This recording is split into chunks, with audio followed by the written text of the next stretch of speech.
South Circular, if you have to hit them on a Sunday, when I've not been down there, I always just go around the M25. I've always been jammed up. Being as it's usually a Sunday, I've often wondered about cutting straight through. But I never knew something. If you get stuck, just Well, it's put it below. Stays right. Or emergency. Well, I've heard it coming back one night from where were we? East Midlands, and we heard the radio and stuff. This was 3 o'clock in the morning. The M25 is blocked between junction 5 and near Gatwick Airport. I thought, just 3 o'clock in the morning. I thought those poor buggers going to the airport. Well, 3 o'clock in the morning. It's only half an hour on the road, you know. We'll leave it 45 minutes to get there, and then come out your drive and you're stuck. It's the trouble nowadays. Wherever you're going, for an hour's journey, you've got to leave too. Oh, it's incredible. I mean, we often, guys from work, we often have a day in France. We usually sort of drive down. We usually leave here about 4:30 in the morning, and it's incredible what's on the M1 at that time. Well, me and my pal do a wine run every year, about March, April time. Yeah. We go down the A1, Dartford Tunnel, and Dartford Tunnel is, as you say, 4:35 o'clock Saturday. Yeah, it's amazing. And it's not lorries, it's cars. Yeah, yeah. And John Prescott says, take public transport. Yeah. You get me a train at 3 in the morning, 2 in the morning. That's alright for him, he can use the bus lane down the M4, can't he?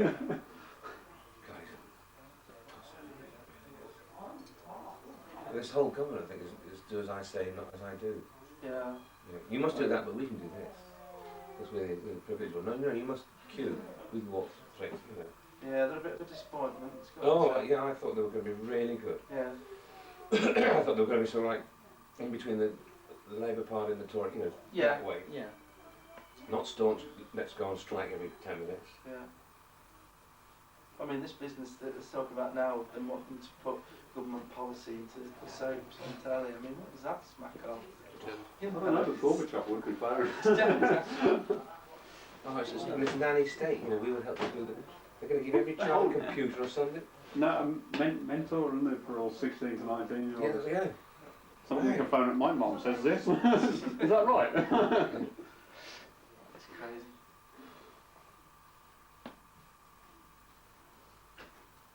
Yeah, it's funny you're saying about public transport, Fraser. I live just outside Leicester, and I work at Derby at the moment, but we have an office at a place called Swaddling Coat, Mid-Burn. Oh yeah. And it's about a 25-mile drive via the back roads to get to work. My car broke down, I had to get a train. There was no buses, so I had to get a train, and to get there on time for work, I had to go to Narborough Village, which meant Sue giving me a lift 2 miles down the road to get the train. I then had to get a train, I think, to Nuneaton. I think I had to change at Nuneaton for Tamworth, and I had to change at Tamworth for Burton, then I had to get a taxi from Burton to Swaddling Coat. I left home at 20 to 7 in the morning and got to work at 10 past 9. And they say use public transport. That was the only way of doing it. To get 25 miles, you know. It's crazy, isn't it? That's where Jesus was born, isn't it? He was wrapped in a swaddling coat. Very strange place, Swaddling Coat. But I read in the paper that dome, 728 million. So he's been there for a year. They've sold it for 100 million to somewhere else, to Japan or somewhere. Yeah, no. Making a loss of 628. That could have kept 3 hospitals open. Yeah. People, all this flu drugs, they wouldn't have been dying. And I felt like writing to my paper today saying, I think if I've got cancer, I'm going to murder somebody, go to prison, then I can get an operation straight away like Mara Hindley. How come she jumps the queue? You know, if she dies, great. She died, she's a murderer. She died, she's gone. Yeah. It's one less person to keep in prison. Yeah. But she jumps the queue and has special operations, and there's people queuing up. I think it's cerebral aneurysm. It's not sort of straight. Oh, we've got to deal with it straight away. I think it's a waiting list type job. So I'm sure she did. She jumped. Well, I'm just saying, whatever it was, even if it was important. I'm sorry, you're a murderer. You join. You know, you don't even join the queue. You go as far back. You know, let somebody have the bunions done first. So that's yeah. No, I agree. Same as yeah. That's my feeling. Same with Ian Brady. I mean, he wants to starve himself to death. Great. Yeah. Great. It saves us. Unfortunately. A month is against the prisoner or something. It was Brady who's just given up his tongue strike, was it? He's given up because they won't let him die. No, he's starving. Like you say, it saves £100 a week feeding him. Great. Yeah. Don't need. I mean, it says Henley's on 40 cigarettes a day. That's £2.5 a year. Yeah. But you only earn £8 a week in Yeah. prison. So where's she getting the facts from? Don't start. Shut up, you. No, it's upside down, the justice system. Oh, it is, yeah. I can't understand it when people, I mean, murder is meant to be mandatory life. There's no discretion for the judge, it's not like manslaughter. And yet they go to prison and we recommend that you serve a minimum of, you know, and they get 12 years and come out after 6, don't they? For taking a life, it's crazy. Well, I think if it's beyond any doubt at all that you did it, or you're like the Ripper or whatever, it was definitely you. No prison, just an injection, you know, or something in your food, you're eating it and gone. Thank you. No keeping. I used to be very staunch death penalty, but I've got my doubts a bit now because of the like Bentley and Oh, yeah. what have you. Oh, that was totally, Yeah. you know, silly. But I'm saying people like the Ripper and the other guy who made all those gay guys, you know, Yeah. Nielsen, Yeah. and the other Nielsen who killed Leslie Whittle. Yeah. You know, there's no shadow. It's you. Yeah. You Yeah. did If it can be proved beyond doubt, then you've given up your rights, haven't you? Just some people are just bad, aren't they? Yeah. They're just evil. The only thing with that though is, if you're going to say you're a murderer, job, gone, that means you can never admit to it. Because if you're going to admit to having murdered somebody, you're effectively committing suicide, and that's illegal. Actually, it's no longer illegal to No, commit It's suicide. not illegal. It's No, illegal it's to illegal aid to one. assist. So if you're in a suicide pact with somebody, you're going to commit, Yeah. you sorry, some woman you're falling in love with and you decide neither of you can live, so you're going to commit suicide together. One of you survives, you're likely to get prosecuted Yeah, for the death of the other one. Because you survived. It's a crime in the eyes of the Catholic Church, I think, isn't it? A moral crime. But it's not illegal anymore. No, that's changed that. Cause Oh, when did that change then? Oh, a few years ago Yeah. now, wasn't it? Mind you, it's not the sort of thing you want to keep up. Really, is it? well, somebody's depressed enough to actually want to commit suicide. It's a nonsense last thing they anyway, want is how are you going to prosecution prosecute and locking up. someone committing It's not going to suicide? cure the depression. It's illegal to commit suicide. How are you going to? Are you going to punish them? Yeah. You Death murdered penalty. yourself. Yes, you murdered yourself. Hang on, you're already there. Attempted murder. So that's not a. We What are can you doing? I don't know. we can only lock you away for attempted murder. Yeah. Did you see again in the paper the other day? There's a guy on claiming political asylum and he's frauded the DHS out of 95 grand. So they jailed him for 3 years. I said, no, not jail, air ticket back to Nigeria. Yeah, You claim political asylum. yeah, We open arms, we give you money, and you fraud us. There, aeroplane back yeah. to Nigeria. It's your own fault. Yeah, and yet they wanted to deport that chap, didn't they, who'd been abandoned here as a teenager. He'd never claimed a penny in benefit. No. He was a successful Yeah. businessman. Yes. No, Supported yeah. himself. Oh. That's what. And they were going to deport him because they said he was an illegal immigrant.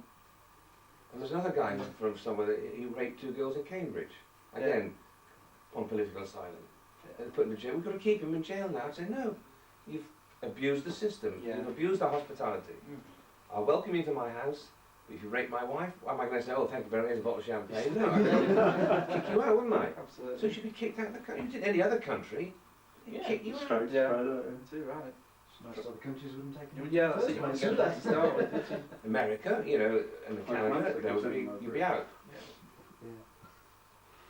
We're becoming a third world country, that's the awful thing. When you read, because so much money is going out on payments to illegal ignorance. He's probably not far wrong. And you read Is that illegal then? naval ships, you know, can't go to sea because there's no diesel. Yeah. You know, the navies, Yeah. they can't go to sea. With no diesel. Yeah, it's ridiculous, isn't it? And there was a news item about the NHS as well. There's so many outstanding claims for malpractice that if they were all to be met, it was something like £90 billion. Let's not get into that. That's business, that. I mean, loopy, it's getting like America then, isn't it? And that's without Shipman's case. The problem, Well, yeah. the problem there though is it's like when you get these babies damaged with birth asphyxia and such like, it's the only way that you can actually get the money that they need. I mean, they need a change in the system, I think. You know, some sort of no-fault compensation, because the only way to actually get money for children like that is to sue, which is... Yeah, the only problem with laws like that then is where do you draw the line? Some cases, yeah, they should have some sort of compensation, but other cases you think, what the hell are they wasting their time for? I don't take on any cases of I'm just thinking at the moment, if I went to sign on the dole, you know, in all honesty, they go, oh, we had 6 weeks and system, they won't give me any money. Oh, well, no.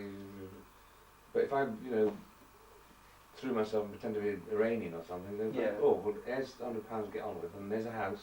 Yeah. They tell you all the, oh, yeah, if you claim this, Yeah. then fill this form in, you can claim that. Yes. I've been on the dole, they wouldn't let me claim anything. Yeah. Yes, I've been there a few times as well. So you get a job, work there for about 7 years, and then it gets taken over or goes bust or something, so I'm redundant. Then you go to the DHSS and help, I don't know what to do, help. Oh, sorry, can't do anything for you. English? Forget it. Attitude almost. They don't seem to know what they're doing after that. All the pensions, you know, that you've been paying for years, well, there might not be enough money to pay your pension when you reach a pass. Well, that's our fault, because I mean, we're if that living was too a long, private there's too many arrangement- pensions.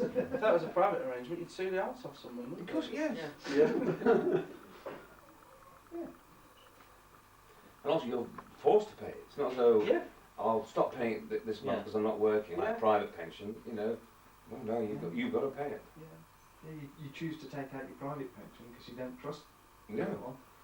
And you still got to pay into it. Yeah. Oh, yeah. And you've paid all these years, and then if you get a private pension and a disability, you can't claim the full NH Yeah. pension because you're getting another pension. You should be able to have 8 pensions if you want 8 or 9, Yeah. you know. Yeah. You still If you're pay allowed for it, 9 yeah. pensions, you should have 9 pensions. Yeah. You paid into it, you should get that. Because it's not like an insurance scheme, is it? Whereas just in case, and if you have trouble, you pull out. No. Pension scheme is, it's a savings scheme, basically, isn't it? Yeah, like a savings thing, yeah. That pays you 60 quid a week, you know. And if you happen to snuff it like a year after you've retired, well, okay, there's a lot of money in the pot, and that will help somebody. Because your wife doesn't get it. You know, oh, well, he died at 64, before his pension age. His wife doesn't get it, that's taken away, isn't it? I don't think your dependents get your pension, it's your pension. Yeah. As far as I know. You draw the pension, and that's it, you pour into the pot. Not like a private one, though. A private one, you Well, you your get wife get the payable half. on death. Yeah, I think, yeah, payment on death, yeah, or your wife can get Well, 50% of it. There are different concoctions, aren't there? Yeah. Shouldn't I be working now? Shouldn't I be doing something to just have a cup of tea and a chat? You can get the paper, you get the paper as well. Just chill. I say, was that a hint for It's another Sunday. email? Sunday. Oh, I'll just move this around. Right, what should we start off with? Can we talk about the Web of Fear? Yeah, sure. This that you were. I was going to You've say, been before you working get going, do you want a bit more... No, I'll be alright. I'll be alright.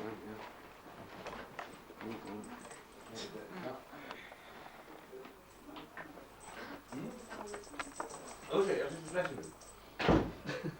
Nobody else want to come in then? Is it just us? Yes, there's not enough, I think. What about Scott? Does he, I don't know. Jamie, do they want to come in? Jamie's there. Jamie's up there. Oh no, Jamie's there.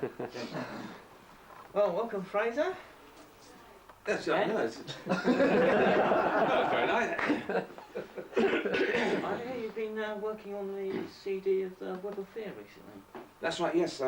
Mark came up from London, and he had this fantastic computer. Yeah. Which was, I'm not a great computer literate myself, but he opened it up and he's got all the dialogue leading up to it. I had my script, and the nice thing is, I wasn't just reading dialogue cold.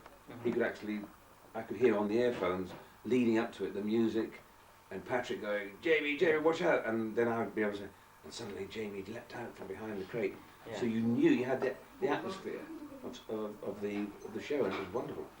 Did you bring back any memories of that thing? Oh, it did. Yeah, it brought great memories. Particularly Nick Courtney's first story, when he was supposed to be, I think it was Captain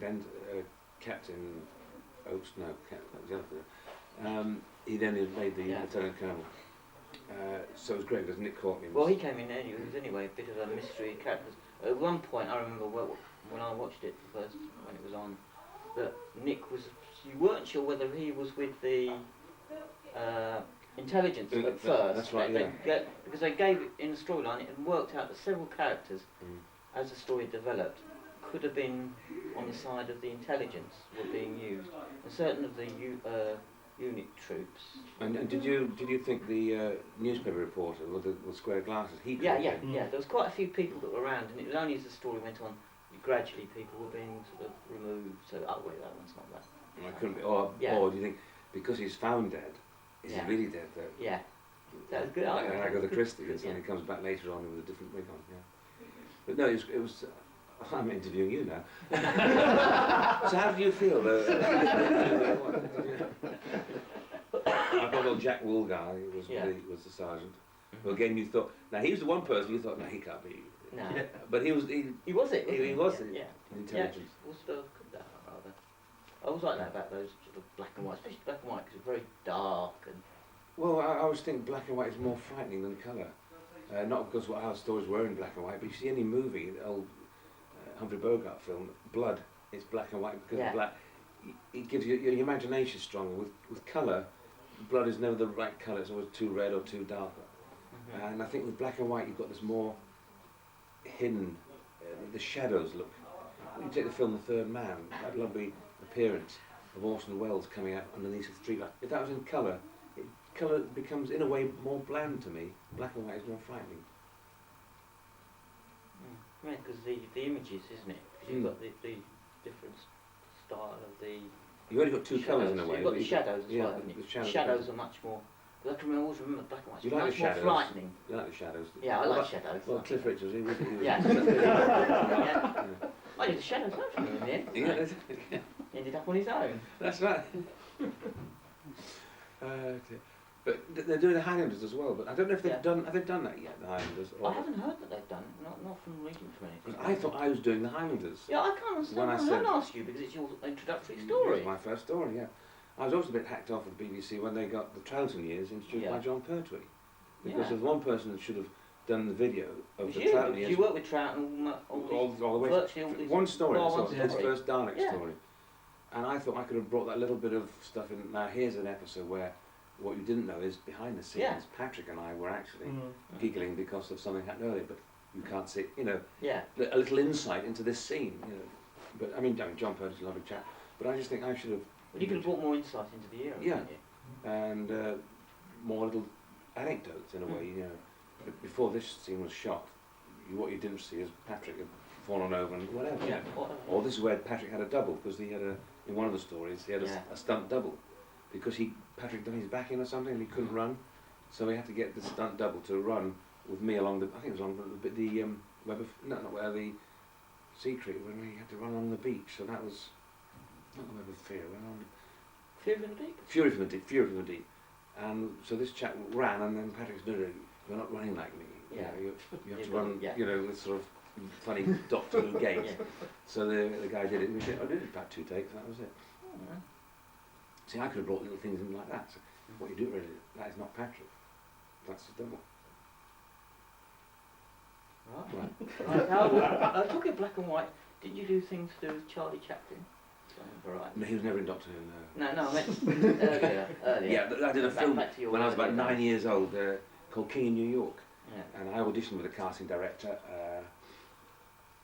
who passed me for the part. And then Charlie Chaplin wrote, directed and starred in it. And he was a lovely chap, Chaplin. He was a hard taskmaster. His son Michael was in it, and he used to over-direct him and had the guy in tears a couple of times. But if you worked hard, he respected you and he liked you. And I was quite fortunate because my first day's filming, he said, Dad, what's your name? I said, Frazer. So, okay, Frazer. Do you know when stars are brightly shining from Tosca? I went, no. He said, it goes like this, and he told me, and I said, can you sing that? I said, well, just sing opera, bit of opera. And I was playing this little boy who was in this school, that if you had a certain bent, you could, if you were a cook, you got all the cooking facilities, and if you're an artist, you got all the artistic. If you're a sculptor, you got all the sculpting, and you learnt and studied your trade. And I was this little boy making cakes, and putting cherries in, but I was picking my nose and making holes for the cherries and singing grand opera. Then I offered one to Charlie Chaplin. And of course, he says, no, thank you very much. But I sang what I thought was opera, and he showed me how to do this scene. You were singing, and you open the oven door, oh shit, and put the stuff and close the oven door. So I went, la la la la la la, oh shit, and he laughed. He went, no, he said, that's very funny. He said, but when I grabbed the oven door, an arc light had been resting on the handle, and it was very hot. But I don't want you to go, oh shit. I only did it because it was hot. So I went home that night, and my mother said, how did you get on with Charlie Chaplin? I said, well, he said, did I know when stars were brightly shining in Glasgow? You said yes. I said, no, I don't know. My mother, who was a great opera singer, she got this LP out, got it on, and made me learn it. So the next day I went to Mr. Chaplin, la la la la la la la la la la da dum da da da da da da da da da da da da, and I sang the whole thing. And he was amazed. That's wonderful. He said, but I was so pleased with what you were singing yesterday. It doesn't matter. He said, but you know, he was chuffed that somebody of 9 years old had gone home, not played football, but actually sort of was a perfectionist like he was. So much so that I said to him, Mr. Chaplin, would it be an idea for a bit of comedy if I got your hat, put cream in it and stuff? And instead of going, I'm Charlie Chaplin, I've written it, and you're telling me how to do comedy? He was such a great man that he went, no, I tell you what we'll do, we'll get your idea with a hat, put the cream, then we'll add some cherries, and instead of put it there, we'll put it there, and he sits on, then we have the comedy. And he listened to a 9-year-old kid, and he was such a great, and a lot of people nowadays, they make it, and they're so big and so starry that they've stopped listening. But he was such a great man that he listened to a 9-year-old kid, because out of the, what's that saying, out of the mouths of babes and sucklings comes great minds. Good ideas. And he listened, and I've always remembered that, you know, you're never too big, you've never done too much work. Well, you're never right, you should always be prepared to take in new ideas, whatever job you do. Of course. So, and that was with Chaplin. He was a lovely, lovely man to work with. There was one boy, again, who was 3 times late with his cue, because he was just talking behind the scene.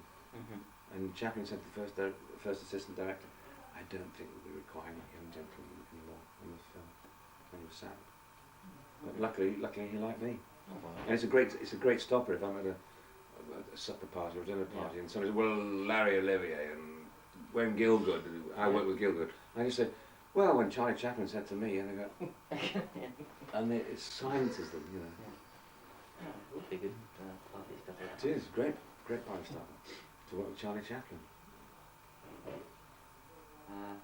I just finished working with Carol Cleveland, who was one of the Monty Python, or was the Monty Python girl. She played the fairy godmother in Panto I did, and she actually worked with Chaplin as well in the other talkie he did in England, Countess from Hong Kong. So our Panto had sort of 2 people that worked with Chaplin. I see you're amazed at that. So you're done now. Didn't I see you in a film with Dennis Waterman? Yeah, that was on one of those, where were they now? Yeah. No, before they were famous. Before they were famous. Before they were famous, and God forbid, I hope I'm never on Where Are They Now? And the Dennis Waterman, it was a film called Go Kart Go, for the Children's Film Foundation. And I'm lazy at times, I keep meaning to ring them up and say, listen, can you send me a video? Because I did a lot of films in those days for the CFFF. There was one with Francesca Annis and Jeremy Bullock, who plays, not Jabba Fett, Boba Fett. But Boba Fett? in the Star Wars thing. That was called The Young Jacobites. But with Dennis, we were a film called Go Kart Go, and I played a nasty character called Harry Hegarty, whose father who spoiled him and gave him the big posh go-kart and stuff like that. And that was on, before they were famous. And my cowboy boots and my Beatle jacket with no collar on it, the old 60s style. That was black and white as well, No, black and white film, Go Kart Go.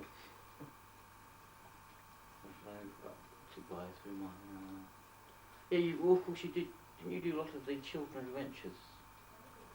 That was it. serials. That was it. See, fair. Yeah, Yes. the Saturday You also- morning, did Saturday you morning do- pictures. Wasn't there work you did where you sort of worked with Patrick prior to? Yeah, that was in 1964, I think it was. I did a thing called Smuggler's Cove. Mm-hmm. It was originally called. It was from the book Moonfleet, Mm-hmm. the very famous book. Yeah. In fact, Stuart Granger did the film in Hollywood. But because at the time BBC had a thing called Moon Strike going out about the French resistance and the Lysander pilots landing the resistance workers in France, they didn't want two moons going out, so ours was called Smuggler's Bay. And Patrick played an old smuggler in that. And that's when I first met him. He'd worked with my brother Roy a few years beforehand. Mm-hmm. But he was working on that, and the day before filming started, I put my fingers, a hand through a plate glass window. A door was closing, and I put my hand up to stop it closing. I went straight through, severed all these fingers. That was hanging off by a piece of skin, and the doctor had to, hope you're not having your lunch yet. And that had to be put back on and sewn up, and that was sewn up.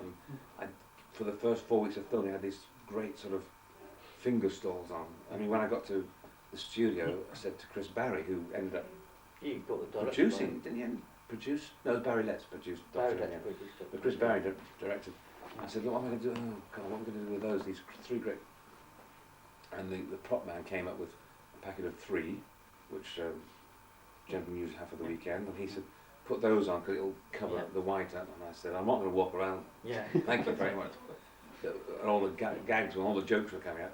So they cut 3 fingers of industrial gloves and put them over because they were sort of. And so most of Smuggler's Bay, John Trenchard, my character, Mm-hmm. was very left-handed. You didn't see this right hand a lot because it was always covered up with these sort of finger stalls. And Patrick, years later, when I did Doctor Who, he said, "Oh, how's your hand?" And he'd remembered all those years before. He remembered that my hand had gone through the window, which that was the man. He's a very thoughtful person, Patrick. Very thoughtful. Do you think you would have stayed on, or were you? Definitely, I would have stayed on. My agent at the Patrick time. stayed. My agent would say, "Oh, you've got to leave. You've done Yeah. TV. You've got to do films, darling. You've got to do films. 3 years television. You must do films." And Patrick, his lady friend who was living with at the time, said, "Oh, you're much better than that. You should be doing classical stuff. You're much better than children's serials." Yeah. But we would have, if we hadn't got that ear bashing, we would Yeah. have stayed because we were having a ball. We were having great fun. And Wendy only left because we left because she said, "Look, hang on a minute. You're not leaving me with John Pertwee." She said, "Because I'll never be seen. Mm. Because if it's Yeah.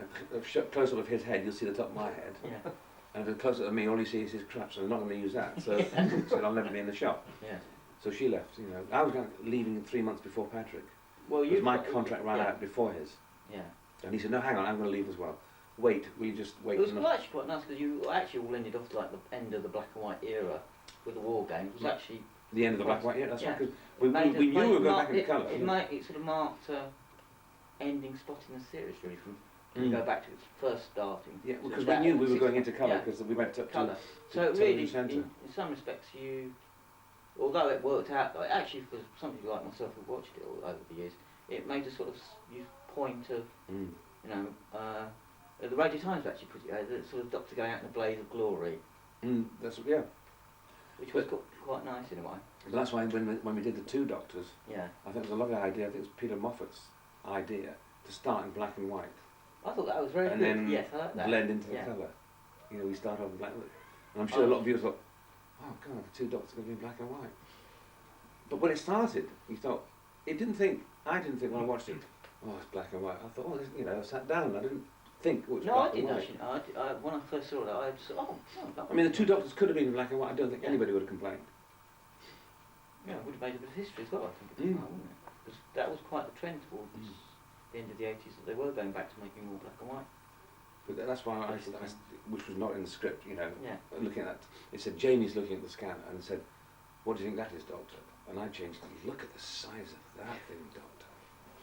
And John Nathan, no, this is, it says, Well, I think, That- I always think, the problem with the Nathan Turner era was, he wouldn't let the actors do a little bit of, it was very dead scripting, everything was. how And fortunate. sometimes, what made Doctor Who work, as in your era you're talking about, is a little bit of around the edges. If they see lines and think, "Well, that wouldn't be how Jamie would do so and No. so."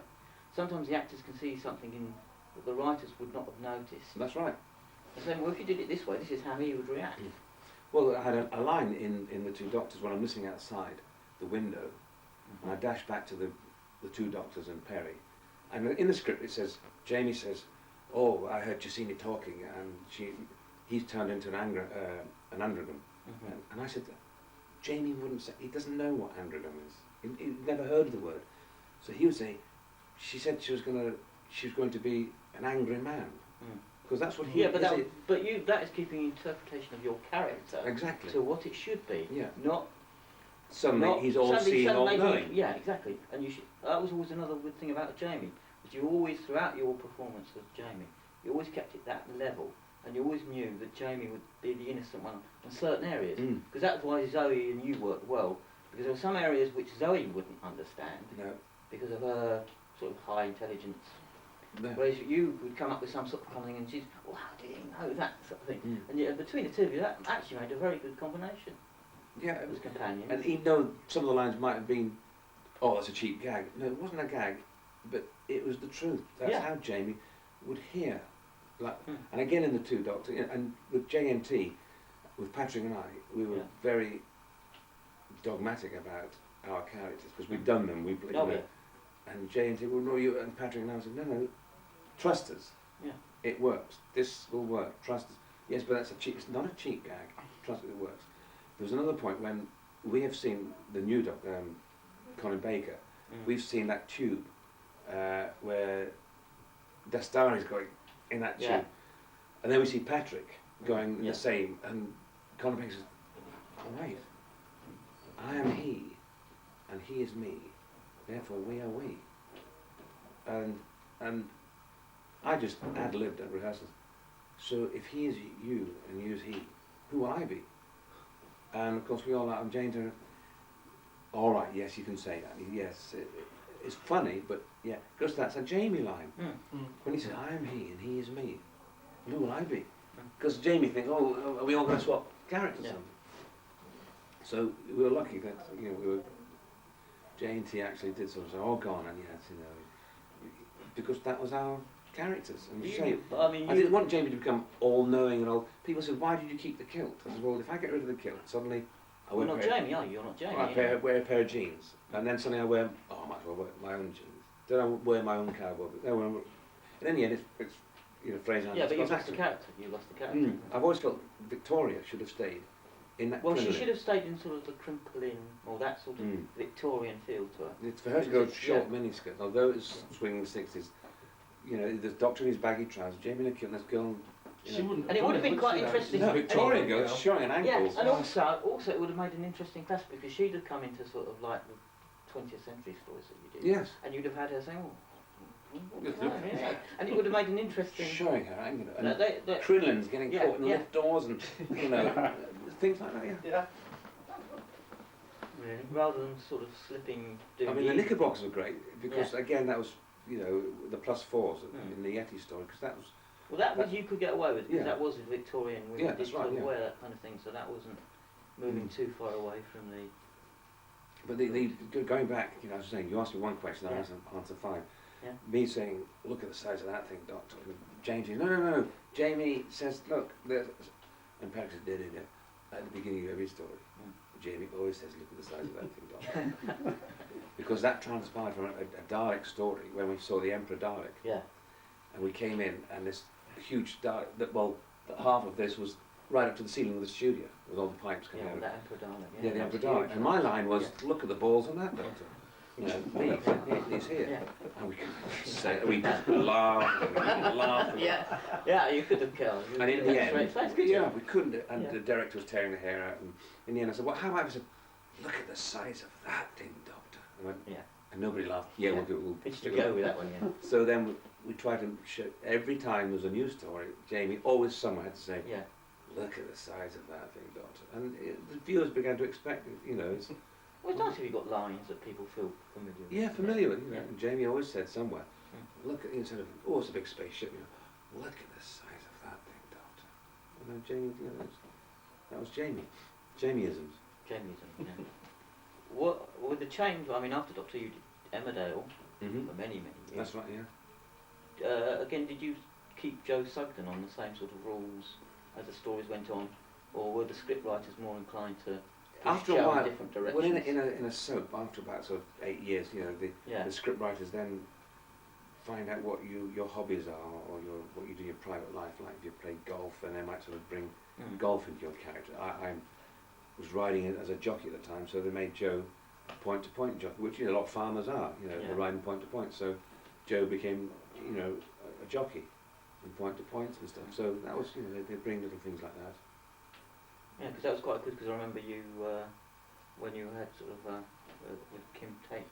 That's very well. That's right. Yeah. Yes, It's a pity because I enjoyed working with Claire King, and she with me, and we used to love our riding scenes together because we could both get on our horses and gallop off and say a few lines of dialogue. And we did one hunting scene where we had to jump a couple of fences with this hunt pack, and the camera was up the top of this barn. So we jumped these 2 fences and then came down. Claire said, "Look at the size of this fence." I said, "Yeah.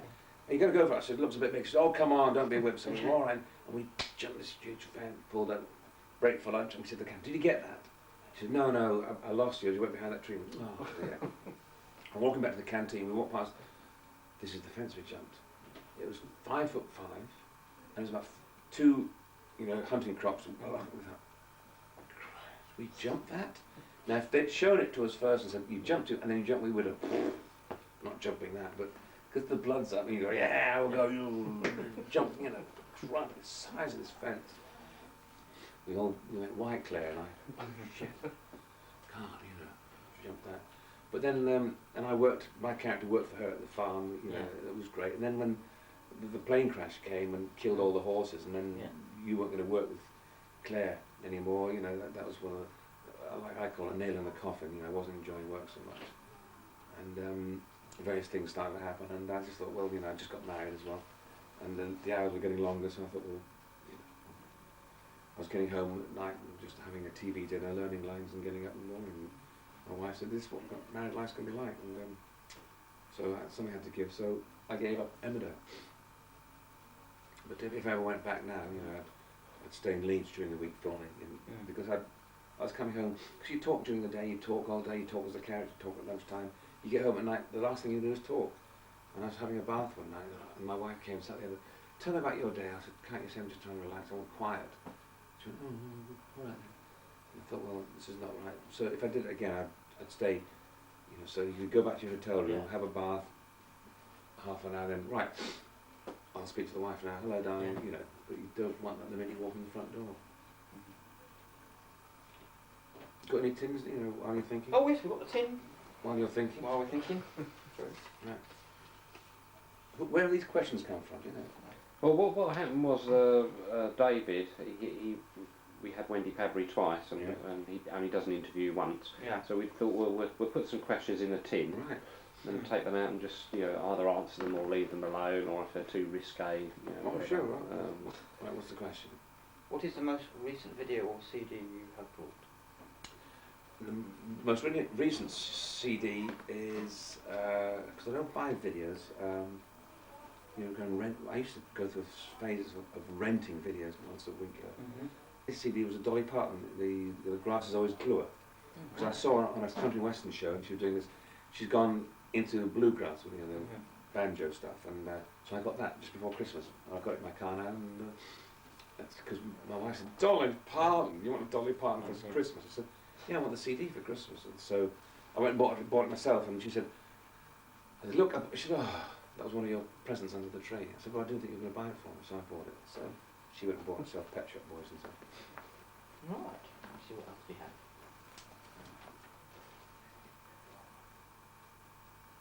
Why are you doing that? I'll follow the question.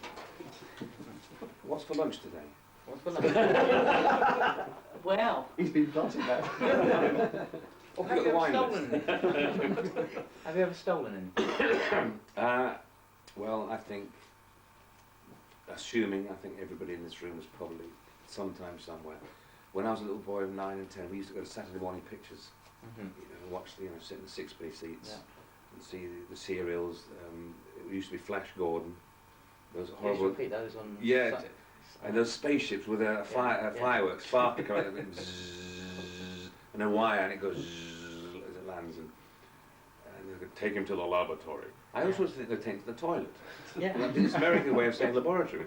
Take him to the laboratory. And Ming, was it Ming? The Ming, Chinese, yeah, Merciless Ming, yeah, that's it. But one good thing was the clay men that used to come out of the cave. You know, there was a cave wall, and then they suddenly come out of the clay and grab it. That was so well done for what, 1950s. That was good. 1950s, yeah. But anyway, we used to go to Woolworths, and if there was a dinky toy or something, there was a Woolworths, or we used to wear duffel coats like that, you know, so you could water pistol up your sleeves. So it's, yeah, hand on heart. Yeah. Sorry, Woolworths. Have you stolen everything? Yeah? Have you ever stolen anything? Yes. Yeah. Video. What have you stolen? It was a Radio Times special. Oh. How long was last week? Long time ago. If anyone's seen this man on Crime Watch, ring Crime Watch. Have you ever stolen anything? Oh, undoubtedly. That many I can't remember. Yeah. Yeah. No, not your wife's heart. That doesn't count. That doesn't count. Art. That doesn't count. Yeah, I used to do a paper round, and of course we had the big paper bag, and I used to go on the street counters and do that. Oh, yeah. Yeah, I used to do the paper. I think Usually, yeah. big bottles of pop Mm. in the paper bags, and then you drink them on the paper round, take them back and collect the 20 pence on it. No, yeah. Back round. Yeah. My dad used to be a master at it. He used to work for Court Halls, and I used to drive us a little minivan, and the things he'd bring home would be like double set of ladders and such like. How did he used to get them out? I remember him saying to me one year, he said, I'm gonna have to stop bringing stuff home from work. He said, you've got to have a chit now to take stuff through the gate. Mm. And he said to me the next week, he said, okay. He said, I've nicked a book of chits.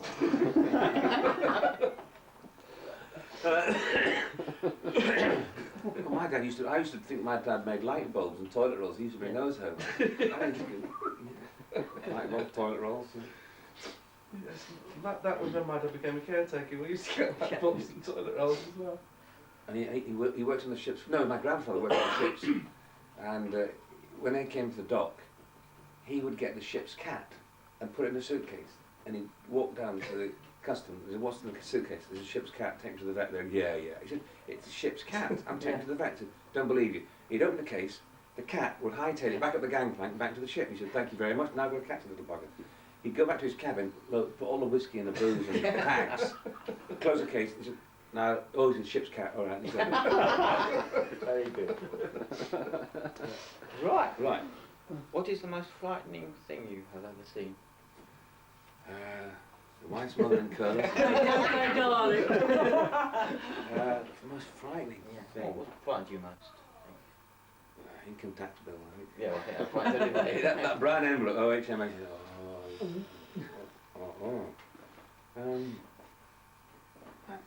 suppose I've never seen. I mean, I think we've all driven a car when we've nearly had a prang, and you read the blood drain from his face. I've actually felt that sort of. I came around the corner once with a lorry coming towards me, and I veered to the left, and it's come over a bridge, and I was going to hit the bridge, and the lorry passed me, so I swung the wheel that way and came to the other side of the bridge, and you could feel the blood. And I suppose that's the most frightening that's ever happened. But I can't think of the most frightening I've ever seen. My first wife walking down the aisle to marinate. Yeah. Marinate, I call her my first wife, because she left me overnight. Yeah. That's it. Yeah. Right. That becomes right. Oh, that's a good one. What makes you angry? Oh God, we've been the government spending beyond the government. spending 700 million on a dome and selling it for 100 million, and people suffering, and hospitals closing hospitals down. I actually think our Millennium Dog was it a flu bug we had over Christmas. I don't know whether you think that was the real bug. Well, when I first saw the dome with those spars sticking out, I thought, it's going to be like a circus tent. It's going to rise up. Yeah. Why those things are sticking out? I thought it was like, you see the big top. Yeah. There's always a spar and they hoik them up, and it goes over. And in the end it's like that. I don't know what those things are sticking out. Well, that's make it look slightly different than the dome they built for the The 1950s one. yeah, the 1950s celebration of Britain or something. Festival of Britain. Yeah, Festival of Britain. So that's identical. There's an identical Mix dome. them up. yeah. Well, it looks identical without the poles. Another thing that makes me angry is when people say, just because you're on TV, you think you can do that, you can park there, or And I say, no, if there's a dustbin down or whatever, I still park there, or still, you know, wear this or wear that, you know. That's the, you know. And then the other thing is with all your money, and it gets me annoyed because no, you don't know. I might have a nice car, you don't know the mortgage, you don't know what my plans are, you don't know. And we've had a couple of people working for us as grooms, you know, and one said, oh, surely with all your money, you think, you don't know. You don't know. You don't know. It's You don't know if this house is paid for, or if I owe 5 million on it, or whatever. You don't know. In fact, I breed horses for a living, as well as acting. And I drove a mare and foal down to Newmarket last year to drop the mare off to be covered by a stallion. And this chap said, oh, times are hard, are they now? So what? You're driving a horse box for a living? He said, no, this is my mare and foal. He said, yeah, of course it is. I said, no, this is my mare and foal. He said, yeah. I said, no, this is my mare. And I'm trying to say to him, I own this horse box. I own this. Yeah. So we unloaded it, and then the head groom came over. Oh, Mr. Hines, oh, you've got your mare there. And this bloke went, oh, that is your mare and foal. I said, I've been trying to tell you for the last 10 minutes. He said, but you're driving the horse box. I said, that's right. He said, well, I'd have thought with all your money you'd have got someone to drive it for me. I said, I enjoy driving my horse box. I don't mind getting my hands dirty. I enjoy taking the mare and making sure she's bedded down in the right place and she's fine. You know, I don't want to sit at home with a big cigar. I enjoy a cigar, but I don't sit, you know, I enjoy. When I'm not acting, yeah, when I'm not acting, I'll go out in the fields and I'll lead the mare and foal in. I was at foaling the other night till I've got a stud groom there. You know, it's his job to foal the horses, but my wife and I sat up, 1:45, little hoofs came out, you saw this little muzzle, and it was blue, and we thought, it's dead, because she was having a long time. And then my wife just flicked the nose, and we saw this little nostril go. Oh.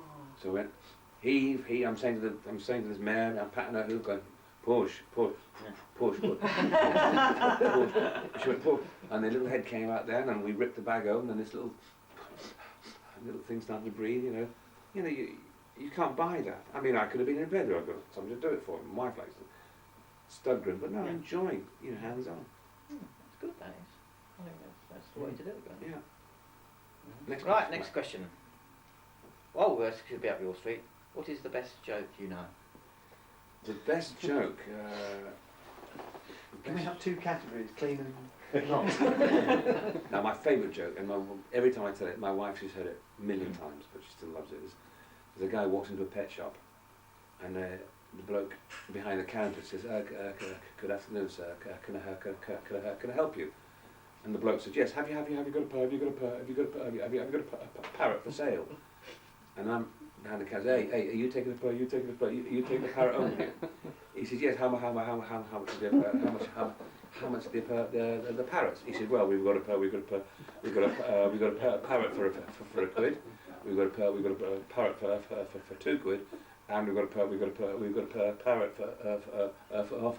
£5. He says, yeah, but can a parrot talk? And the parrot said, well, better than you two bastards. I think that's my favourite joke. That's your favourite joke. Yeah. And another favourite joke is there's a pirate ship, and the captain's got a wooden leg, he's got a hook, and he's got a patch in his eye, and one of his crew says, hey, Captain Jones, how come you had that wooden leg? He says, well, it was off the coast of Spain. A Spanish man-of-war came, fired a cannonball, took my leg from it, went right through the two decks, smashed my snooker table. He said, got the leg off the snooker table, put it on my leg, and that's how I got the wooden leg. He said, how come you got the hook? He says, that was off the Barbary coast. This Barbary pirate came alongside, and this pirate with a big scimitar and cut my hand off. So I've got a hook there now. He said, well, how do you get the patch? How do you lose your eye? He said, that was off the Cornish coast. He said, that was a seagull. He said, it was a seagull. He said, that's right. I looked up into my eye, and it was the first day with my hook, and I went,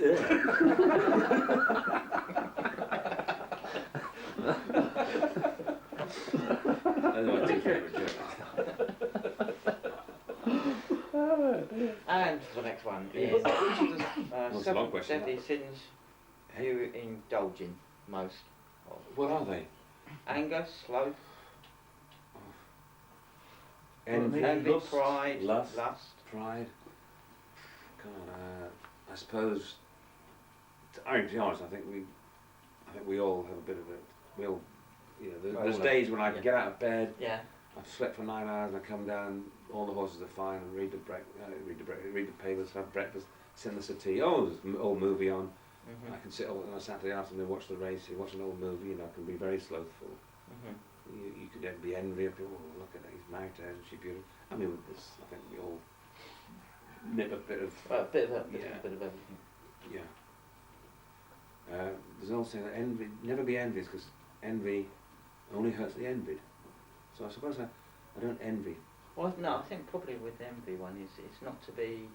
You should be satisfied that you've got it right in yourself, and that whatever else anybody else is doing around you, okay, they're doing their own thing. You're doing your things. How I would look at that one, from my point of view, is that you shouldn't be envious of other people for what they've got, because sometimes you might have something, but they might be envious of the other way. Sure. I think I get very envious, Yeah. or maybe angry, whichever, of people who win the lottery of 10 million and they say, this has ruined my life, it's too much money. And I think, well, keep 1 million Yeah. and give the rest away. Cancer research 1 million, RSPCA, leukemia, whatever. It's very easy to give money away. Don't complain, you get 10 million, oh, it's ruined my life. I still want to live in a council flat, still live in a council flat then. What are you going to need for the rest of your life? Yeah. But yeah. 200,000 or something? Great. Put 1 million on deposit, so you might need it one day, but still work at the factory, but give the rest away. You be a hero. But don't complain, oh, it's 10 minutes, ruined my life, oh, my neighbours won't speak to me. If you gave 9 million, your neighbours, well, good for you. You get the odd neighbours who would, pillock. Yeah, well, you're going to get that anyway. But the majority of people would say, well, that's nice. He's built a hospital, he's given 1 million to cancer research, RSPCA, horses and pony, whatever. Whatever, yeah. It's easy, 9 checks, 1 million each. I mean, that's what I get envious of people that, don't complain, I wish I could, if I did, I'd poof, Surely money anyway is only a tool and should only be ever thought of as just something you use to do things you need to do. Not, I would never understand this business about people saying about difficulty with money. Money is a tool. You use it depending on how much you earn and all the rest of it. There is no, as you so rightly say, you should give away, if you think, oh, it's too much, I can't cope with that. You give away, as you said, I think that's a marvellous idea. Give away what you can't with, and get to an amount that you feel you can cope with. You can cope with. Keep that amount you can cope with it's 300,000 or, I'd say, 1 million or whatever. You might, 10 years' time, I might need a huge operation. Right, put 1 million on deposit. Live off the interest, rest away. I think, with the lottery anyway, there should be, for 3 numbers, which is very hard to get, there should be 100 quid. They should raise those stakes and make the winner, 1 million to the winner, and everything else down the line gets bigger. I mean, they're now talking about they could have a 42 million, guarantee. 42 million, for goodness sake, it's 1 million, and then with 5 numbers, 400,000 or something, and down to 3 numbers, a couple hundred quid or something. Because 3 numbers is very hard to get. Because even depending on the week, sometimes with 4 or 5 numbers, they don't actually get a huge amount. Sometimes, do they? We've got 4 numbers in it. Also, if you're given, that would be good because you get the people at the lower end who might be regularly putting into the lottery, but then get the odder chance of getting more payments, and therefore they come back more. It'll come if you get 1 so 200 quid. you're actually working might with that. It will work better as well. It's not easy to get people who least afford it, who finance most of it, don't they? Yes, It's just in a bid to get something. Well, we got 4 numbers up in the syndicate at Pantime. We got 64 quid for 4 numbers. Yeah. I know somebody got 5 numbers and the bonus. They got 300,000. But I think 5 numbers should be worth 300,000. 5 and the bonus should be 600,000. And $1 million. The top is $1 million, and you come on and raise the stakes. 4 numbers, you should get a couple of thousand for 4 numbers. Well, I had 5 and got 1,400 quid. 5 numbers, that's terrible. There should have been a Norton in that. You should have got 14 grand or something. Oh yes, And that would have helped, you great, 40. Anyone in this room, £14,000, we could all do 14. What? You think, right, 10 grand off the mortgage, holiday for the wife, me, or a new car, or whatever, 14,000 would help us all. It was like a couple of weeks ago on one of the rollovers, and we didn't bother to buy it until something happened, and 4 numbers came out. I thought, bloody hell, we've just lost £1,000. And we looked it up, 34 quid. No. 4 Yeah. numbers. It's just what we didn't know. It's a rip-off song. I mean, and So- then getting these new girls taken over at Camelot, 300,000 a year for what? To promote it. You don't need to promote the lottery. It sells itself. You just see that little fingers outside the shop. Oh, I'll get the ticket. Yeah. You don't need to advertise it. It's everywhere anyway, so what am I promoting it for? You don't need to promote it. It's there. It's there anyway. Yeah. You know, that's another thing I get angry with. Right. There's a lot of things that make me angry. Which 3 people, live or dead, would you invite to a dinner party?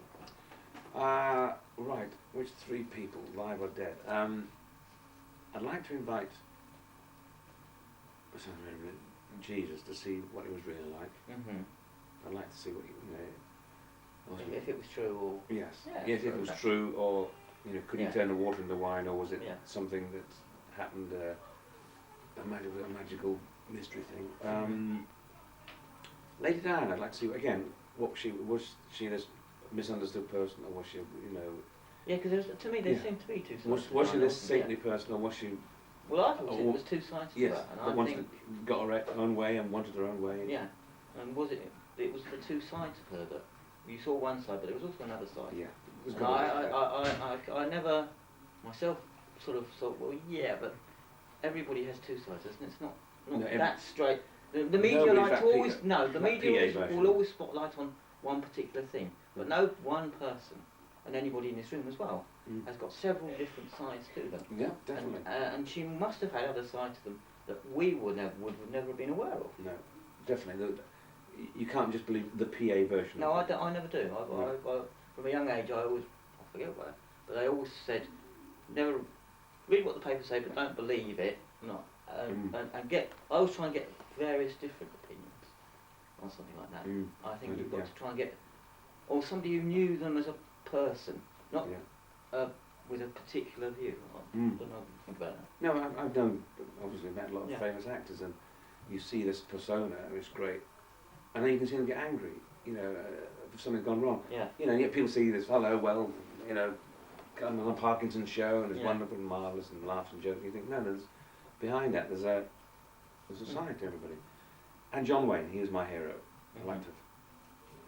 Then he could show me how to make a proper bull shot, because he used to apparently, on location for lunch, he'd just have a bull shot, which is like a Bloody Mary, but it's cold consomme soup and vodka and ice and peppers and stuff. I've tried it. I got some cold consomme, put some vodka in it. It was awful. I like a Bloody Mary, that's lovely, but this was awful. So I liked John Wayne as well. So that's 3 very strange people. Yes, that's well. Unusual mix. Mm. That would be interesting. Right. Let's have a dig down. So imagine a conversation between Jesus and Is that John what Wayne. Yeah, the hell I would. Please don't mention that word. What is the most money you have ever spent on a single luxury? I think your house is always, mine. You never spend it in one go. You spend over the years, and even then you don't. Well, no, you're always trying to get it. I mean, I've got a 1-bedroom flat, right, and you're always trying to improve it or adjust it. That's one thing that always puzzles me. Yeah. Now, when you, I'm getting off me Yeah. tangent again. Yeah. When you buy a house, the mortgage company say, we'll lend you 40,000. Say, can you keep the payments at £120 a month? Yes, I can just do. I can do that. That's fine. You sign for 25 years, fine. The rates go up suddenly. It's not £120. It's £200 a month. Now we're off you. Can't afford. Right, we'll take your house back. I think if you sign that deal and rates go up, you're lucky. You've signed at that at 4%. If it goes down, hard luck. You still pay 4%. The rates have gone down, but you said you can afford to pay. Even if the rates have gone down, you can afford to pay that. And I think with mortgages, why doesn't somebody go and stand up and say, from now on, if you sign at 7%, you've told, and there would be no repossessions Every then. other loan's like that, isn't it? It's a fixed rate. It's a fixed rate. And if it goes down, well, you buy a new car, they can't come a year later, I'm sorry, Yeah. those cars now have gone up, so we want another £3,000 off you. Well, no, but I bought it at £12,000.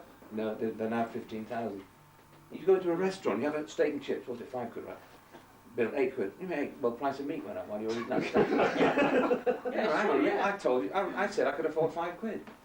But mortgage is the only thing Yeah, that you're right. really It does yeah, bug me. yeah, that is, it is, And they you're tell right. you, can you afford this? Can we look at Yeah. your past 3 years, income tax statements and stuff? Yes, you can afford that. And you move in and everything's fine, and the rates go up, we want more money. You're I entering can't- into an agreement, don't you, calculating Yes. whether you can afford it or you can not. afford, and there'll be no repossessions, because people will still be living in the houses. 'Cause Yeah. you've agreed that. Yeah. If it goes up, you're lucky, you're sitting on the fence. If it goes down, hard luck. You're paying more. But you're not paying more, you're still paying what you said you could afford to pay. For See, that even when house. they repossess, they often sell at less than the actual value of the Yeah. house, don't they? Yeah. We very rarely lend to the actual value of the house anyway. Yeah. So I mean, apart from the house, which, as I say, mine's on interest only, and I look at the statement, I sort of, for 10 years now, and it's still the same Mm. as what I Yeah, bought but 10 ours years is the ago. same. It's exactly the Yeah. same. No, Uh, it's all right. I suppose a car, I bought a Bentley, a 3-year-old Bentley for £20,000. I think that's probably the most, one hit, big check, boom. I've always wanted a Bentley, and I have one of those. That's probably the best. So you had, have you still got it? No, I had it for a year, then a pal of mine wanted it, and Mhm. so I sold it and I bought another one, Yeah. a more up-to-date one. And I had that for 2 years. And then I was doing a tour of a play, Spider's Web. And we're in Inverness one Saturday, and then one week, and then down at Poole, then at Swansea, and we were doing 13 to the gallon. I thought, this is just ridiculous, So I sold it, I've got the BM now, and that does about 35 to the gallon. It's got a computer there, and it's great for touring, because you can say 300 miles, put in the computer, you set off, and it tells you what time you'll arrive there. Oh, right. So today I put 40 miles in Yeah. to get here, and it said 20 to 11, and I pulled in for some petrol, and it came out of the car, and it went, oh, you're going to get a 5 to 11 now, because you've wasted 10 minutes. You kick on again, and it goes, oh, quarter to 11. It equates as you go along. If you hit traffic, it was marvellous. So I bought that, and it still get the colours of a Bentley and leather seats and wood and everything, but not doing.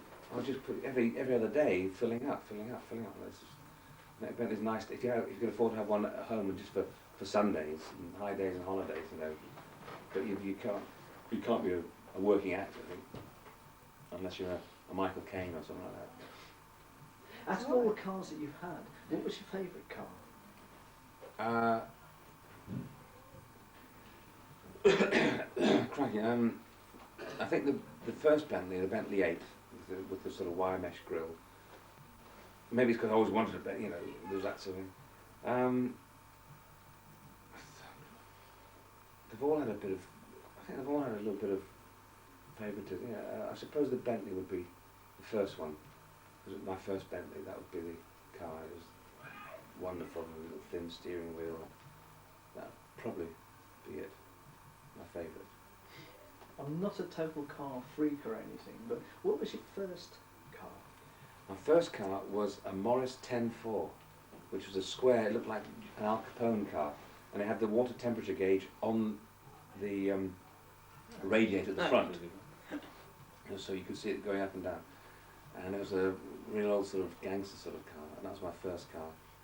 That we had a bungalow in Canvey Island, and before I could learn to drive, I bought a car and just used to drive it around the hills and around Canvey, where the dikes were.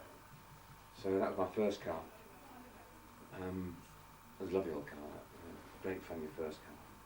But I've had a lot of. In fact, I'm one of these people that after 18 months I get very bored with that dashboard. I want something new, So I've had BMWs and Mercedes and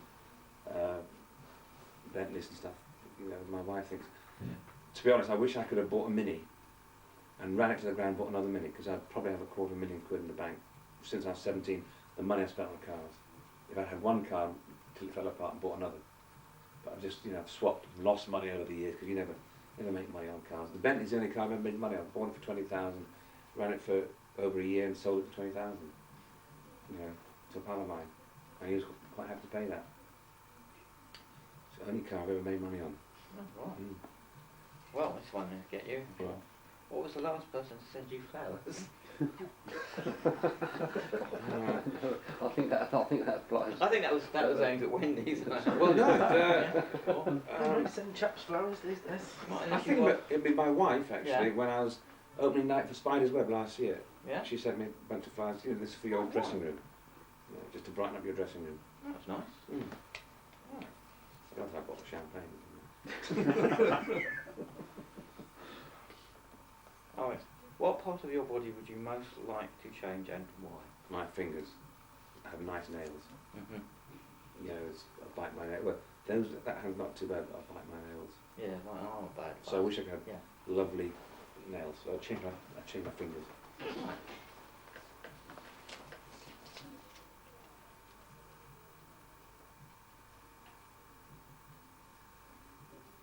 Oh yeah. Have you ever woken up not knowing where you were? Yes. Oh yeah. I think we all have. I think that's a universal. Hands up, the eyes up. I think if you haven't lived. If you haven't woken up at least once in your life, Yeah. you know. In fact, I've woken up once, thought I was at home, went to get out of the bed, and there was a wall there. Because my bed was there, and the wall was, and I just thought, oh yeah, I went, there's a wall here.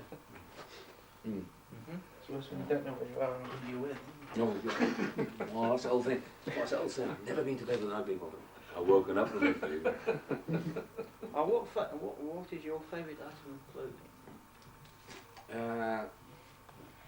My favourite item of clothing, I suppose, is my dressing gown. I get up in the morning, big Yeah. towelly dressing gown. It's the first thing that goes on. And go downstairs, I often go downstairs, have breakfast in it, and then the mail comes, and suddenly I look up, it's 11 o'clock, I'm still in my dressing gown, yeah. And you'll see one of the grooms will come in to go to the loo or something, and see you still in the dressing gown, and you think, hang on, I've earned this. I've earned this, I've worked hard to be in my dressing gown at 11 o'clock.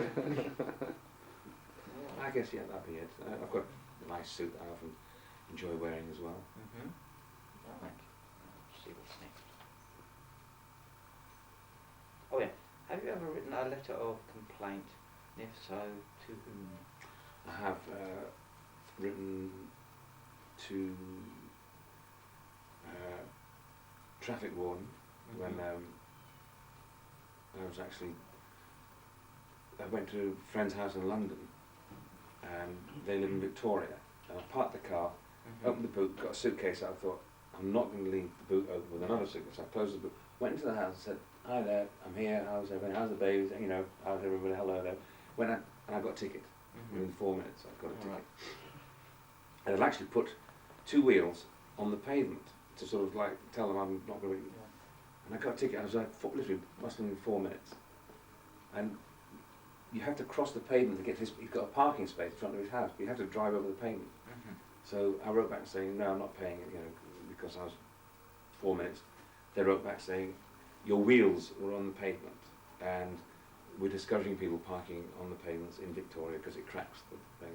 So I wrote back saying, you're not, obviously your warden's not au fait with the planning regulations at Victoria, but my friend has a parking space in front of his house. I have to cross the pavement to get to his parking space. I can't afford a JCB to come every day and lift my car on and lift it off, so I have to cross over. So just look at the diagrams and parking. So letter came back, everything's okay, fine. And I'm in the middle of now, I've written another complaint to Saab Cars. 2 years ago I was approached by, I had a Bentley at the time, this man in York saying, oh, we want you to be a personality celebrity driver. We've got Desmond Lyman, we've got Richard Dunwoody, we've got a rugby player, we want a TV person. So we want you to be a celebrity lease, and you just pay so much a month just to pay for the car. And it's a lovely car for about 9 months, and they said, oh, we want to put you in a sports car now, the drop head. I said, oh, fine, I'll try it. Yeah, I like it. All right. Just sign this form saying you'll take the car over, sign the form. And then it was a 2-year agreement. When the 2 years finished, I said, right, finish with the Saab, thank you very much. I bought another car, and they sent me back. I said, no, another year to go. I said, no, I signed a 2-year lease. And they said, no, what happened is after the year, they swapped cars, they made you sign another 2-year agreement. I said, no, they never told me that. If they said you're signing for another 2 years, I said, no, I'm quite happy. I'll keep the old Saab anniversary. Yeah. So Saab said, well, we want this 1,900 quid. And I said, I'm not paying it. So I go to court. I'll go to court and stand up. So they've now written back saying you must take it up with the guys in York. So I'm in the middle of getting solicitors out because they've conned me. I've said to Saab, a reputable Saab dealer has conned me into saying, we want your celebrity, and then after 9 months, it's another way of, we'll get into another 2 years, and then after another year, we'll say, oh, try the new car, and I'd be forever, Yeah. you know, having a 10-year deal. They never explained to me at all. So I'm writing great complaint letters to Saab, and, you know, 'cause I think they've conned me. Yeah. Make a big smell. Makes Yeah. it back down. I said, well, I'll stand up in court and say, a reputable, it wasn't a second-hand dealer, a reputable Saab dealer in York told me, we want you as a celebrity person. And now they've conned me into sort of signing an agreement.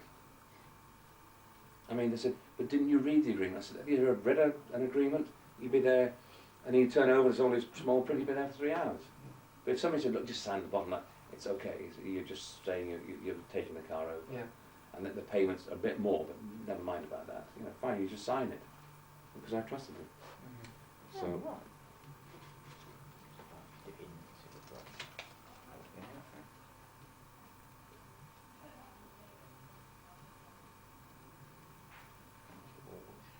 Oh, now what items do you always carry with you? mobile phone, Mm-hmm. little wallet with credit cards, Mm-hmm.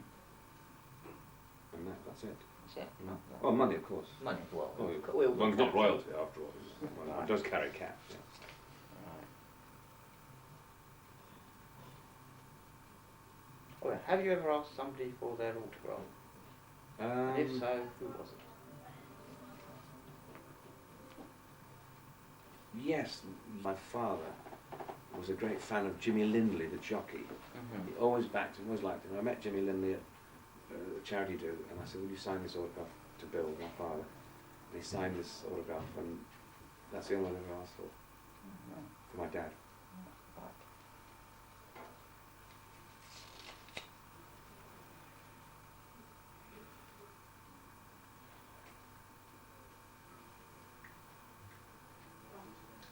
No, I get the sense of Right, that. try another one. Yeah. What was that? They get the sense of it. Hey, Right. Oh, we'd all like to know now, though. That'll please speak. Right.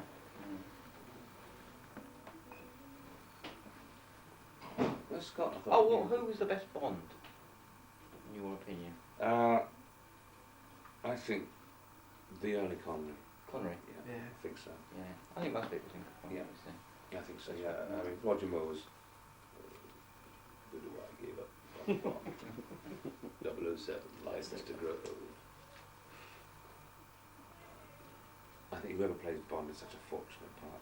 You're guaranteed, at least, you know, keep your nose clean, guaranteed about Yeah. 4 million quid, aren't you? Oh yeah. Oh, And other films, George Lazenby, you know, just blew it, went straight to his head. Mm. What a chance I think any actor would give his eye to get the Yeah. part. Because you're guaranteed, you know, just play the game, don't shout and scream, learn your lines, dive over a blazing car, and you're guaranteed, you know, you're set up for life. Mm. You're set up for life Yeah. as an actor. Oh, well, it's a good role, isn't it? I think Pierce Brosnan's well suited to it. Yeah. I think, you know, he's the archetype really. Mm. I think much more than Roger Moore Yeah. or even who was it? How's it going? Timothy Dalton. Yeah. Although he wasn't bad. No, I Dalton think- wasn't bad, no. Yeah. I think the other Film comedies second. you say though, he had a mean streak in him, didn't he? It Yeah. was a bit more Mm. Right. more believable. Who was your guru, the person you most admired? Who was? Your guru? Person who sort of you admired the most and sort of helped you in your early days? Or God, I suppose Rona Knight, my old headmistress at Corona School. But somebody I admire a lot is Michael Caine, because you know where he was born Yeah.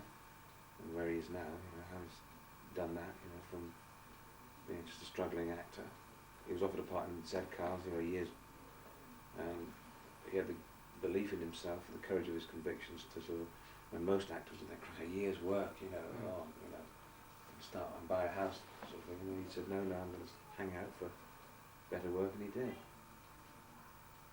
So I think Right.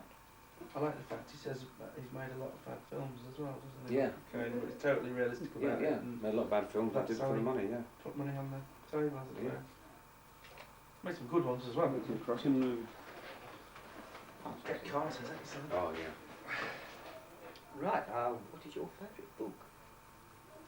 My favourite book is probably the one I'm reading at the moment, you know, Yeah. because I'm not a great reader, to be honest. I only read when I go on holiday, because I don't get a chance to read at home. As I say, reading paper in the morning, the phones are ringing, letters to write. I can't get into a book.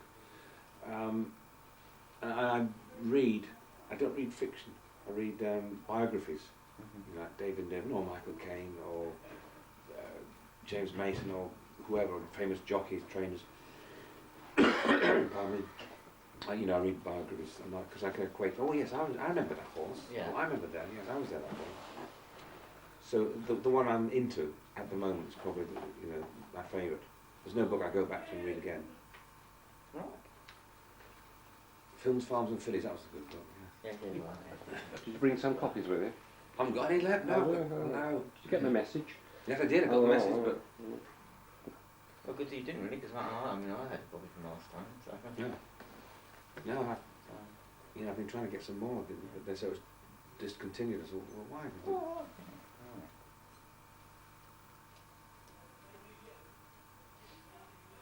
Oh, this would be quite good. If you could swap places with a member of the opposite sex for a day, who would it be? Oh, God. Don't look at us for inspiration. I would swap places with the Queen, The Queen. and I'd say to Tony Blair, I'm going to ban all income tax. Oh yes, he'd love that, wouldn't he? Yeah. Yeah. And okay, you'll marry the Prime Minister, but I'm Queen of England. I can hire and fire you. You know, so I pass some law like that. Or health So, services all yeah. free or something. Yes, I'd do that. That's a good one. I think it's a real good law to. What would you say first if you... Oh, yeah. What would you say first if your house was on fire? Can't print it. Oh. I think he said saved, did he not say? Was it save or save? Saved. Saved. Anything. Saved. Oh, that's what would you I say? thought it I thought you then said stuff. say as well. I know what I'd say. Oh dear, oh dear, my house is on fire. Yes, yes. I think I'd save my Jack Russell dog, TJ. I'd make sure he was out. Or all Yeah. three dogs, you know. Yeah. The three, I'd make sure the dogs Yeah. were out, or the windows up so they didn't jump out. Right.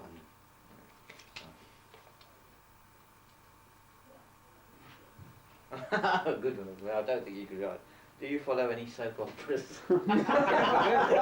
Coronation Street. Coronation Street? Yeah, watch the street. Do you think that it's kept its quality over the years, or do you think that they... I think now it's going out 4 times a week, I think it suffers a little bit. I think it suffers, and I think Emmerdale suffers as well 3 times a week. Mm. I think it suffers because the viewers, if you give them too much of a good thing, they'll switch. You know, I can't take Coronation Street on a Sunday now. To me, a soap is a weekday thing. Sunday should be London Night at the Palladium or a variety show or something. Shouldn't be watching soaps. Well, I on think Sunday. I have to agree with you. They have overdone the soaps. I think. And also, you see, Joe Public, you know, when they go on holiday, most people got videos, so it's right. We'll set the video to watch Coronation Street, you know, Monday and whatever, Tuesday, and we'll come back. We've got Yeah. so 4 hours of soap to watch. Yeah. Coronation Street when we get back from holiday. If it's 3 times, that's 3 hours we've got to watch. So we get back from East Midlands Yeah. Airport. I'm working in the morning. You haven't got time to watch those 3 hours. So I think people think, oh, bugger it, now we won't record it, and we'll catch up another time. We'll dip in, and I think. Well, I that's- think part of why Coronation Street actually lasted as long as it did was an hour a week with those 2 hour Yeah, slots. yeah. I put that down just because I always felt that Crossroads died quicker because it was 5 times a week Yes. and that's it ran right. out of steam eventually. Mm.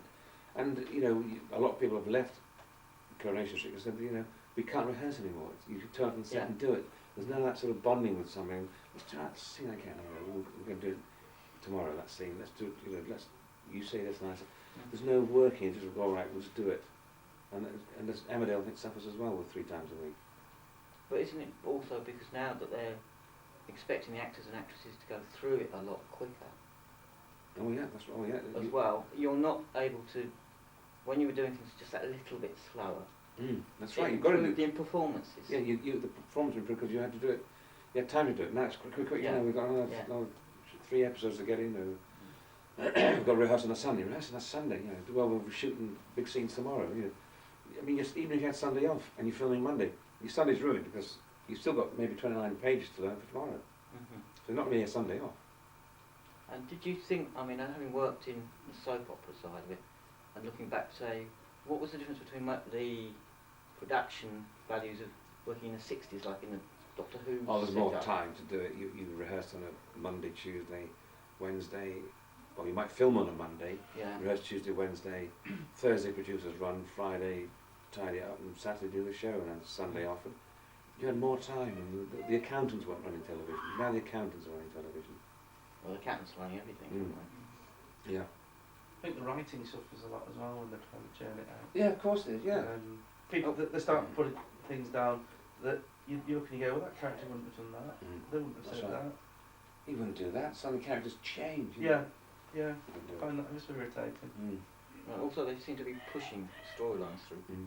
too quick, because some storylines, anyway, by the nature of the soaps, in my opinion, actually do need a fairly...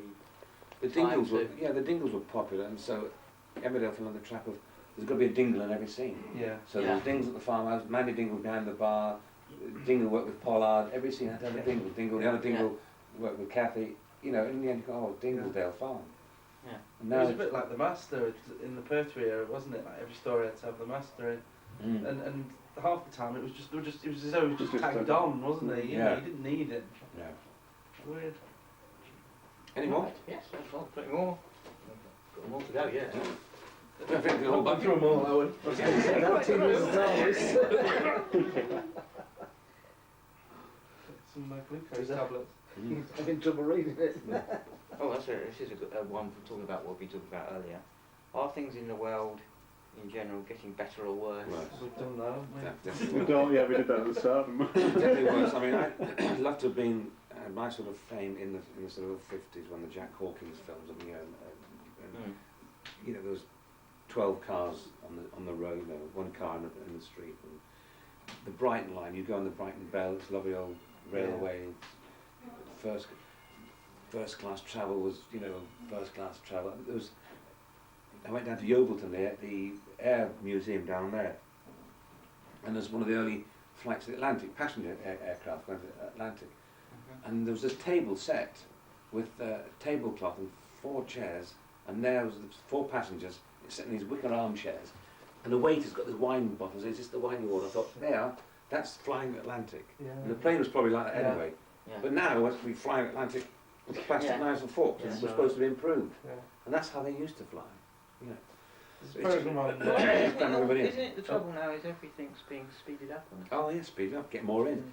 You know, Yeah. cheaper. And, get but everybody in. to me that isn't actually, it doesn't work. No. Because most things actually work better to take just a little bit slower. Mm. Yes.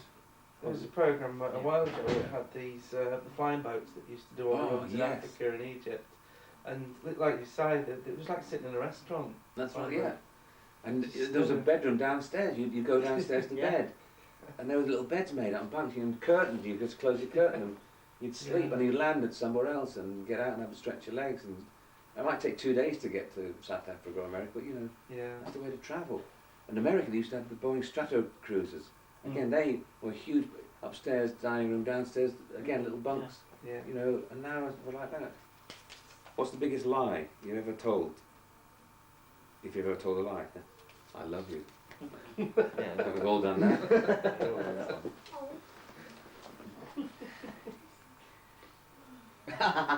We'll be talking about that all morning. Yes, yeah. Yes, I know what typos that one. Yes, definitely. These are modern questions then, is the dome working? I'll start editing, I'll quicken them up now. You said things to be slower. This time I'm quickening up. After what he's just said as well. Were you ever bullied at school? No, I did the old cliche thing. Yeah. You hear comedians saying, you know, I did the gag, you know, get out by doing an impression of somebody. And Yeah, You human know. always is best by heart. I Mm, did that yeah. as well when I did it. you ain't really going to hit me, are you?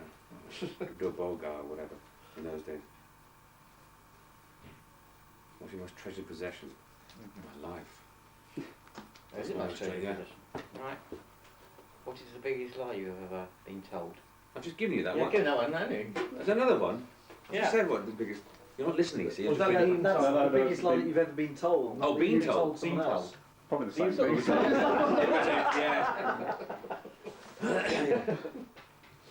Yeah. Oh, I heard that one already. Two, wasn't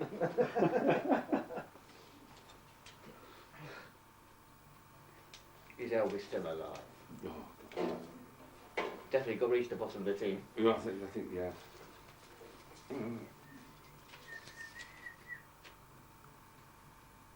Have you ever cheated at an exam? No.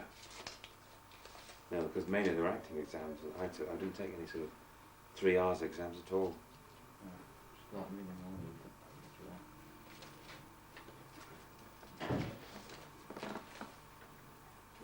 Oh, which of the days of your life would you most likely like to live again? I think when I was 29, I think I had a great life at 29. It was a good age. And it was the 60s, swinging 60s, everybody was having a good time. You could still leave your door open, back Yeah. doors, and you know, you weren't getting mugged, and the grannies weren't getting mugged and beaten up and stuff like that. I think that time. That's another theory I've got, you know, Yeah. somebody beats an old lady up, don't give him prison, don't fine him, just put him in a room with the old lady's sons and Yeah. neighbours and give him 10 minutes. If he gave her 10 minutes, right, you've got 10 minutes now. Did you see that chap the other day?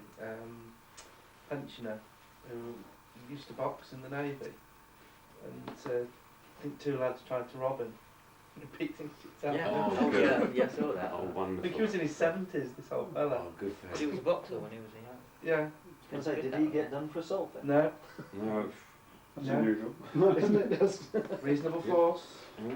Well, I think the court's now slowly coming back into the household, you know.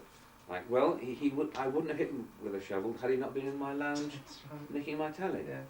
You know. Yeah. Get it in front of a jury and he'll usually get off. Every night at midnight I go in, I do my exercises in my front room, in the darkness with a shovel. I swing the shovel round. Yeah. And how was I to know he was there in the dark, Your Honour?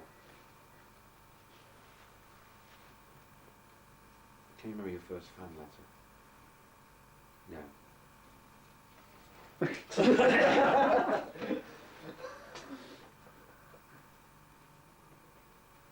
Have you been visited by Well, aliens yet?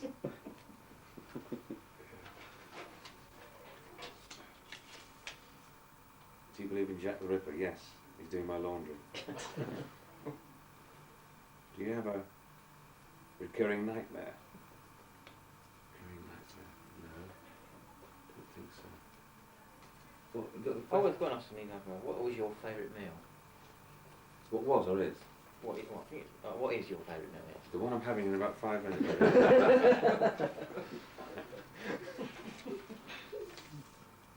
I think your next meal is always your favourite. What was your favourite toy as a child? Remember? Toy, dinky. I had dinky toys, those little cars. They're all my favourite. You know. Probably my favourite was my Uncle Bill used to work in the Queen Mary, and he brought me back from America a double gun holster set with cowhide holster and little silver guns and bullets around there, which I sold to Dennis Waterman when I grew out of it. Oh. Yeah.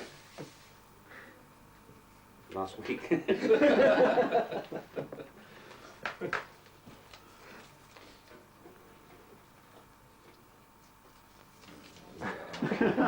I don't think there's an obligation to do them all. No, Anybody got any questions? Is there, yeah, questions to the audience. We haven't done that bit yet, have we? No, we haven't. That's it. Questions to the audience. Has anybody got any questions they'd like to ask Frazer? They haven't already been covered. We haven't already covered earlier. What would you like to drink? That's a good question. Answers on the postcard, please. Oh, no, not that long. That's a hint. Yes. Who's making the drinks?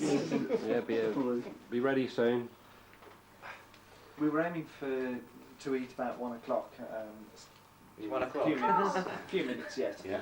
Oh, Oh, there you go. Thank you. Yeah, you're right, Jamie. Right, Yes. Jamie. 2 minutes too. I mean, if anybody wants anything now. Is there anything else you're doing at the moment beyond? I know we talked about the CD earlier, but are you in any other work, or are you just looking after your horses? I'm just looking after horses, but I've been offered a play which will take me up to June, And I'm just hesitating because it'd be great fun to do, because I like touring. I love Yeah. seeing different parts of England. But there's also a television that's, again, Oh right, so you're... nothing's definite. And I Oh, think right. if I take the stage play and the television comes in, crikey, I should have done the TV. If I don't do the stage play and the TV doesn't come off, you think, Christ, I should have done the stage play. So it's one of those sort of... Oh, one of those. I'm doing a corporate video next Thursday for a financial firm, so that'll keep the wolf from the door. Oh, that's mate. Make my door so many times I call him Rosie.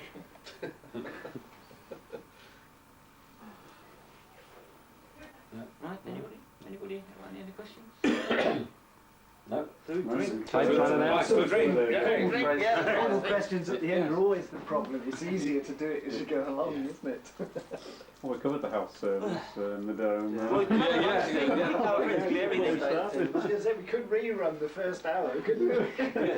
Let's go to, where's the loo? That's the, I've got a Yeah, question it's for you. round there. Let's go round. Right, is that okay? Found it. Right, you turn I'm around. going to turn the fader off this stuff. There. Right, yes, thank you, Andy. Do alright, because I've never done it before. Yes, Yeah, yeah, fine. not bad at all. Not bad at all. Oh, there. I don't know how to fade it out. And Scott's upstairs. Right, we're off.